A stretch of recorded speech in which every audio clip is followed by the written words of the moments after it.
হয়ে থাকে, যার মধ্যে 5 নাম্বার হচ্ছে, দেখুন এখানে কিন্তু আলাদা আলাদা পাস করতে হবে।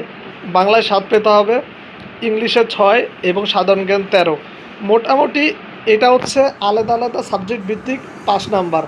এছাড়াও 40 নাম্বার টোটাল পাইতেই হবে আপনাকে সব মিলিয়ে, না হলে কিন্তু আপনি উত্তীর্ণ হইতে পারবেন না। ফার্স্ট বিষয় হচ্ছে আপনাকে আলাদা আলাদা হবে, বাংলা 7 তুলতে হবে, ইংরেজিতে 6 এবং সাধারণ জ্ঞান 13, এবং সব কিছু মিলানির পরে হচ্ছে 40। এমন যদি হয় যে আপনি বাংলায় 5 পাইছেন, তাহলে কিন্তু আপনি আগেই ফেল। আগে কিন্তু আপনাকে এই 5 নাম্বার তুলতে হবে, দেন হচ্ছে সব টোটাল মিলিয়ে 40 নাম্বার পাইতে হবে, ঠিক আছে? এটা হচ্ছে 5 নাম্বার সিস্টেম। এখন আসে কাটমার্কে। 100 নাম্বার এমসিকিউ পরীক্ষা হয়ে থাকে। 100 এমসিকিউর মধ্যে আপনার পাস মানে 5 নাম্বার হচ্ছে 40, এটা পেলে আপনি উত্তীর্ণ হবেন, কিন্তু আপনি চান্স পাবেন না। এইখানের যে কোশ্চেন প্যাটার্ন বা কোশ্চেন যে ধরন, যা মনে হচ্ছে ভিউয়ার্স, আপনাকে 100-র মধ্যে কাটমার্ক হিসাবে যদি বলি যে কত পেতে হবে, কমপক্ষে আপনাকে 68 পেতেই হবে যদি আপনার খ ইউনিটে চান্স পেতে হয়। 100-র মধ্যে 68 যদি না তুলতে পারেন, তাহলে চট্টগ্রাম বিশ্ববিদ্যালয় খ ইউনিটে ভর্তি পরীক্ষার আশা ছেড়ে